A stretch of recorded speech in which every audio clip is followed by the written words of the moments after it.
Have you ever had that sudden, sickening realization that you are completely, utterly alone, but your gut is screaming at you that you're not?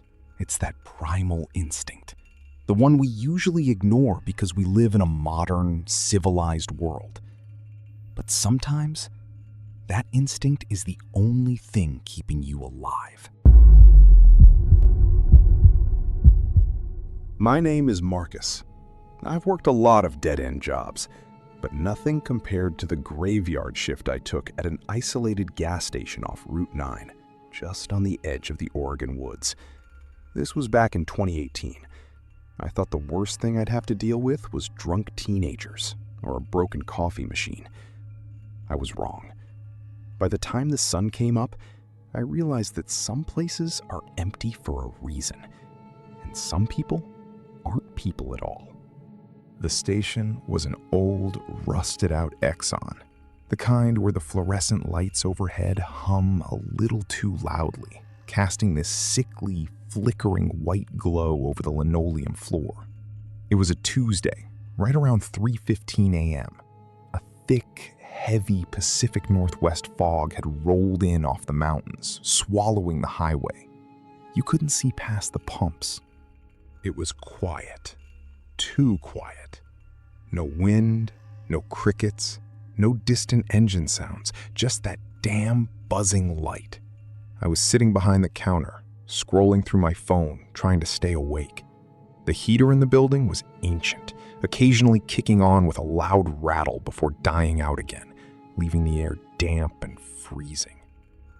Around 3:30 a.m., I started smelling something weird. It wasn't the usual scent of gasoline, cheap car air fresheners, and old hot dogs. It was metallic, sharp. It smelled exactly like copper penny shavings, mixed with a faint hint of something rotting under the floorboards. I wrinkled my nose, checking the trash cans, but found nothing. Then, the bell above the front door chimed. I hadn't heard a car pull up. No headlights had cut through the fog, but suddenly, there was a guy standing in the doorway. He was tall, wearing a heavy, oversized yellow raincoat that looked brand new despite the damp weather. The hood was pulled low, shadowing the top half of his face. "Hey man, welcome," I said, putting my phone down. He didn't answer. He just stood there for a few seconds before slowly walking down the snack aisle. His movements were incredibly stiff, like his joints didn't quite bend right. It looked like he was forced to think about every single step he took. I watched him through the security mirrors. He wasn't looking at the chips or the candy. He was just staring at the shelves, his head tilting from side to side in a jerky, mechanical rhythm. "Finding everything okay?" I called out, my voice sounding smaller than I wanted it to. The guy stopped. Slowly, he turned his torso toward me, but his head stayed facing the wall for a second before snapping over to look in my direction. He walked up to the counter. Up close, the smell of copper and rot got so intense it made my eyes water. He reached out a hand to place a single bottle of water on the counter. His hand, it didn't look right. The skin was incredibly pale, almost translucent, but the fingers were way too long. It looked like he had an extra knuckle on each finger, and his grip on the plastic bottle was tight enough to make it warp and crackle. "Just the water?" I asked, keeping my eyes on the register. I didn't want to look up. Every alarm bell in my brain was going off.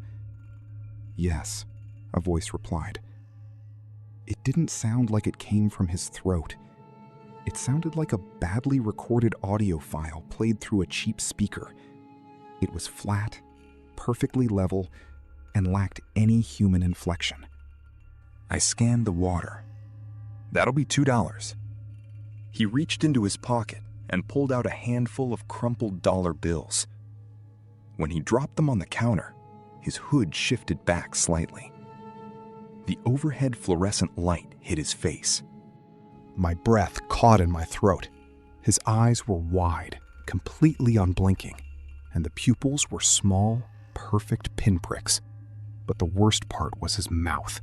He was smiling, but it wasn't a normal expression.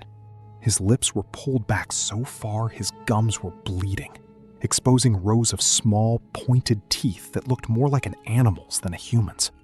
And the smile didn't reach his eyes. His face was a mask, trying to imitate a person.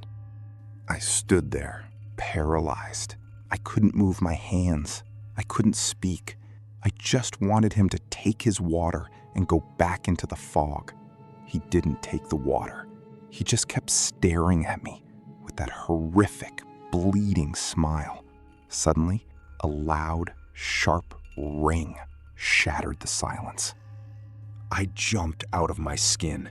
It was coming from outside. I looked through the plate glass window. On the side of the building, under a flickering awning, was an old, out-of-service payphone. The glass on the booth was shattered, and the coin slot was rusted shut. It hadn't worked in a decade. But it was ringing, loudly, piercing through the dead air. Ring, ring. I looked back at the man in the yellow raincoat. His smile grew even wider, the corners of his lips tearing slightly, a drop of dark, thick blood trickling down his chin. "You should answer that," the flat, robotic voice said. Before I could even think, he reached out, his unnaturally long fingers grabbing the edge of the counter. With a terrifyingly quick, jerky motion, he began to lean across it, bringing his face inches from mine. The stench of copper and decay was overwhelming. I could see that his skin wasn't just pale, it was peeling at the edges of his jawline, like a poorly fitted mask. "Answer it, Marcus," he whispered. He knew my name. My name tag was covered by my jacket, but he knew it. Panic completely took over. I didn't care about the job. I didn't care about the money. I shoved the register drawer shut, bolted out from behind the counter, and ran straight into the back break room, slamming the heavy metal door behind me. I threw the deadbolt into place and backed into the corner, sliding down the wall, clutching my knees to my chest. Outside, the payphone kept ringing, over and over, 10 times, 20 times. And then it stopped. A second later, I heard the bell above the front shop door chime.